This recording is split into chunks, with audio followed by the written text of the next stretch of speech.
Hello friends, this video on DNF block elements part 24 is brought to you by examfear.com. No more fear from exam. Let's talk about the complex ions. These complex compounds are actually formed when the metal ions, typically in this case my transition metals, they bind with numbers of anions or neutral molecules. Right?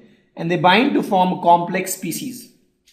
And this complex species has some characteristics. This one, if you see, is hexa aqua copper. One copper with 6 water molecules. Okay. Another example of complex ions can be FeCN6 3 minus or FeCN6 4 minus or CuNH3 4 2 plus. So here this NH3 Cn minus, these are all ligands. Okay, and these transition metals actually form large number of complex compounds. Why? The reason is why large number of compounds. The first reason is size. Size is small for the transition metal. Size is small. Next is the ionic charge is high. Ionic charge is high for transition metal. Okay, and third is the d orbital electrons. D orbital electrons are there, so we have s and d orbitals electron, more electrons for bonding. Okay, and these d orbitals electron actually accept the lone pair of other group. So even if it has vacant d orbital, it is useful. Even if it has some electrons, it is useful, right? It accepts the electrons donated by the group. Okay, and these ions with such characteristics having strong tendency to interact with ligands such as water, ammonia, Cn minus, all of which have highly electronegative atom and unshared, etc. Okay, see what I'm saying is these ions, these metal ions, for example metal ions, these metal ions have tendency to interact with these ligands. Ligands, for example, my ammonia, Cn minus, water molecules. So these ions have tendency to attract, form bond with these ligands. Okay, and these ligands actually have highly electronegative atom. For example, if you see nitrogen, oxygen, these are all highly electronegative atom, and these have unshared electron pairs also. If you find actually draw the shape, you'll see that they have unshared electron pairs. Okay, these metals with positive charge or metal ions interact with ligands. These ligands are ammonia, Cn minus, water molecule, and these ligands have the highly electronegative atom and unpaired electron, and these bind together and they form complex ions. Okay, now the next important part of the D block element is the catalytic properties. See, what are catalysts? Catalysts are nothing but any substance which accelerates the rate of reaction. For example, this is a biological catalyst. This catalyst, the gray one is my catalyst. This catalyst provides a site where the reaction can happen. It forms an intermediate complex, and with this, the product is easily formed. This was my reactant, and you get product using this catalyst because this catalyst is not being used, but it helps in providing the space surface where the reaction can happen. And also sometimes the intermediate complex is formed, it's easy to break.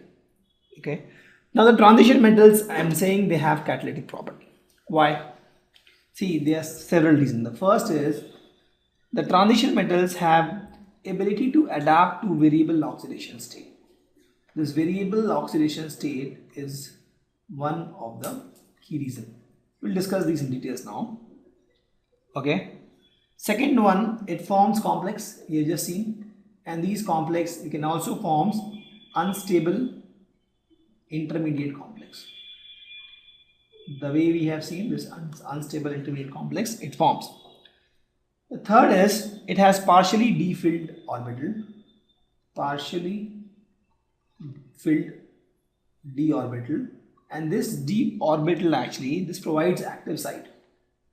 This provides active site and also the large surface area for adsorption, or I can say Adsorption.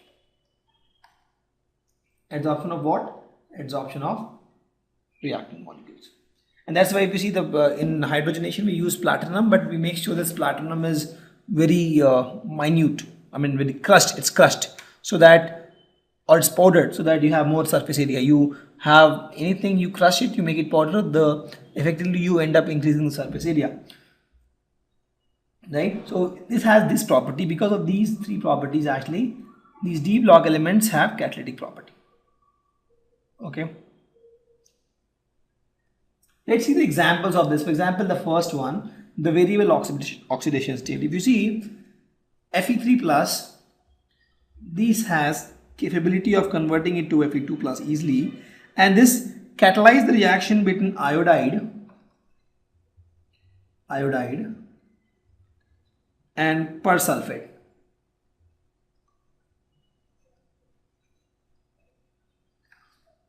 We'll show you. For example, you take Fe3 plus, you react with I minus.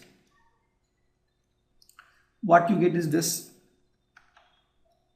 The iron is reduced, variable oxidation state, and this reduced iron actually react with persulfate and gives back Fe3 plus, and you get SO4 2 minus. So now if you see, you started with Fe3 plus, you get back Fe3 plus. Thus Fe3 plus is nothing but a catalyst. But because Fe3 plus could actually change its oxidation state easily, it acted as a catalyst. If we talk about these two, complex, unstable, intermediate, and it gives active site. So a good example is iron. Iron is actually finely divided iron is used as catalyst for manufacturing ammonia. For production in Haber's process. In Haber's process, we use finely divided actually.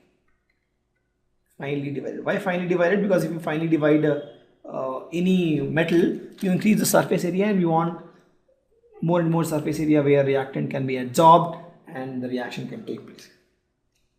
Another again, the nickel powder. Nickel, this is also in powder form, is used as a catalyst in hydrogenation of unsaturated hydrocarbon. We have seen that. Platinum again, the finely divided platinum is used as catalyst to manufacture nitric acid by Ostwald process. This Ostwald process, we produce nitric acid, and that we use platinum as catalyst. There are so many examples. V2O5, vanadium pentoxide. This is also used to manufacture sulfuric acid, where vanadium pentoxide is my catalyst. Okay.